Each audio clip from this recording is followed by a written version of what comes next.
নমস্কার সবাইকে, সবাই কেমন আছেন? আমি সোনালি চলে এলাম আপনাদের সাথেই আমার আরও একটি নতুন ভিডিওতে গল্প করার জন্য। তো আজ আপনাদের সাথে যে ভিডিওটি আমি শেয়ার করছি সেই দিন ছিল জন্মাষ্টমী, মানে গোপু সোনার জন্মদিন। আর সেই কারণেই আমার ঘরের ছোট্ট গোপালটাকেও আমি একটু সাজিয়েছি। আমার এই ছোট্ট গোপালটাকে সাজাগোজার পরে কেমন লাগছে তা কিন্তু আপনারা অবশ্যই জানাবেন। ছোট ছেলে নিয়ে যেহেতু একা হাতে সব কিছু সামলাতে পারবো না, তাই জন্মাষ্টমীর দুদিন আগেই ওকে আমি কৃষ্ণ সাজিয়েছিলাম। আর একটু বড় হওয়ার পর হয়তো আরও ভালোভাবে ওকে আমি কৃষ্ণ সাজাতে পারতাম, তবে এই ছোটোবেলাগুলো তো আর ফিরে আসবে না, তাই থেকে যাক না স্মৃতি হয়ে এই ছোট্ট ছোট্ট স্মৃতিগুলো। আপনারা প্রত্যেকেই জানেন যে এবারের জন্মাষ্টমীর তিথি দুদিন ছিল। তো আমি প্রথম দিনই রাত 12টার পরেই জন্মাষ্টমী পালন করেছিলাম সারাদিন উপোস থেকে। আর এদিকে দেখুন আমি পুজোর থালা, পঞ্চামৃত, গোপালের পোশাক মানে স্নান করানোর পরে আর কি যে নতুন পোশাকগুলো পরাবো সবগুলোকে আমি এক জায়গাতে গুছিয়ে নিয়েছি। আমাদের এখানেই এক অবাঙালি দোকান রয়েছে, সেই দোকানে অনেক রকমের গোপালের পোশাক পাওয়া যায়। আর সেই দোকান থেকে আমি বেশ কয়েকটা পোশাক আর জুয়েলারিও কিনে নিয়েছি। তখন ঘড়িতে বাজছিল রাত্রি 1:30 মতো, যেহেতু রাত্রি 12টার পরেই জন্মাষ্টমী তিথি লেগে গেছে, তাই আমিও গোপালকে তার বসার জায়গা থেকে নামিয়ে পঞ্চামৃত দিয়ে এবার অভিষেক করে নিচ্ছি। আপনারা সকলেই জানেন যে পঞ্চামৃত বানাতে কি কি লাগে, তাই আর আমি আলাদা করে আপনাদেরকে বলছি না। তো পঞ্চামৃতটাকে আমি একটা জল শঙ্খের মধ্যে ভরে সেইটা দিয়ে আমি গোপালের অভিষেক করছি। শ্রীকৃষ্ণের ছোটোবেলার রূপ হলো এই গোপাল ঠাকুর, তাই ঘরের ছোট শিশুদের যেভাবে যত্ন করি ঠিক তেমনি করে আমার এই ছোট্ট গোপালটাকেও স্নান করিয়ে নিয়ে এবার তার ভেজা গাটা একটা রুমাল দিয়ে মুছে দিচ্ছি। গত বছরে যখন গোপালের অঙ্গরাগ করেছিলাম সেই অঙ্গরাগগুলো জানেন তো নষ্ট হয়েছিল না, তাই আমি আবার সেগুলোকেই একটু রং তুলির মাধ্যমে আবার ঠিকঠাক করে দিয়েছি। আর প্রথমেই যে দেখালাম আপনাদের সব জামা কাপড় গুছিয়ে নিয়েছিলাম গোপালের, এখন সেগুলিকেই তাকে পরিয়ে সুন্দর করে তৈরি করে দিয়েছি। কেমন লাগছে আপনারা কিন্তু বলবেন।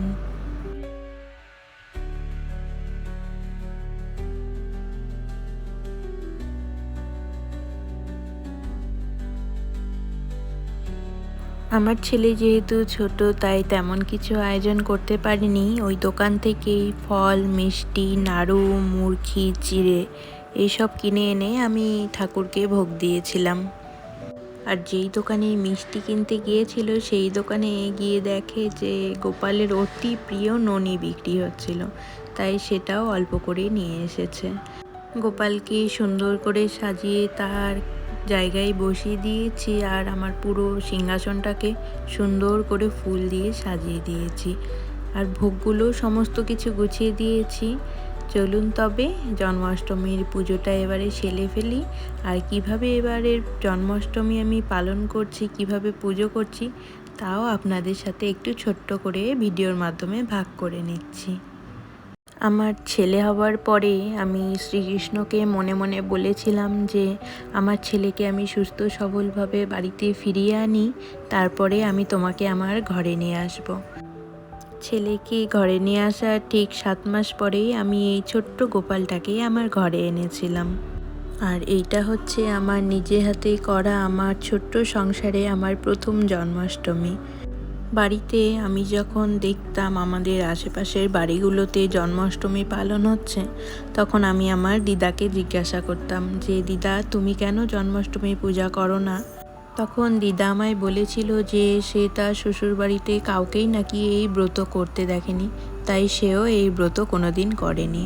কিন্তু আশেপাশের বাড়িগুলো থেকে যখন জন্মাষ্টমীর নেমন্তন্ন আসতো আর আমি গিয়ে দেখতাম যে তারা তাদের সিংহাসনে ছোট্ট গোপাল ঠাকুরকে এবং পুরো ঠাকুরঘরটাকে সুন্দর করে সাজিয়েছে, তখন থেকে আমার ইচ্ছে ছিল যে যখন আমার নিজের সংসার হবে আমিও একদিন ঠিক আমার ঘরে এই গোপাল এনে আমিও জন্মাষ্টমী ব্রত পালন করব।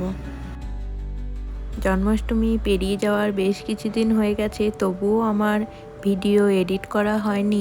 যেহেতু আমাদের এখানে গণেশ চতুর্থী থেকে 11 দিন টানা গণেশ পুজো হয়, আর চারিদিকে এত আওয়াজ যে আমি ভয়েস ওভার দিলে আমার ভয়েসে তো কোনো কিছুই শোনা যাবে না।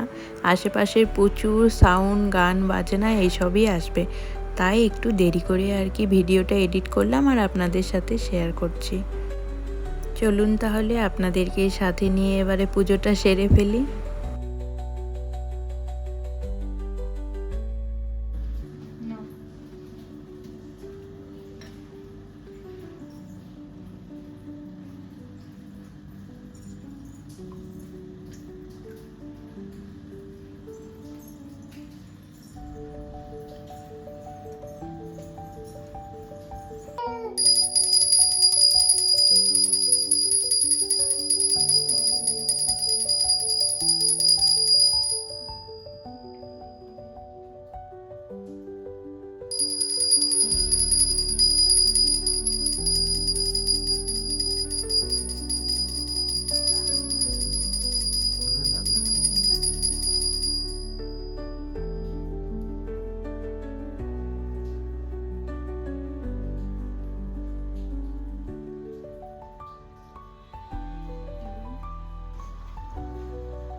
বেশ ভালোভাবেই পুজোটা হয়ে গেছে। এখন আমি গোপালকে একটু ননি আর জল খাইয়ে দিচ্ছি। চলুন তবে ভিডিওটি আজকে এখানেই শেষ করছি। আপনাদের সাথে কথা হবে, গল্প হবে আর একটি নতুন ভিডিও নিয়ে। ততক্ষণের জন্য সবাই সুস্থ থাকবেন, ভালো থাকবেন।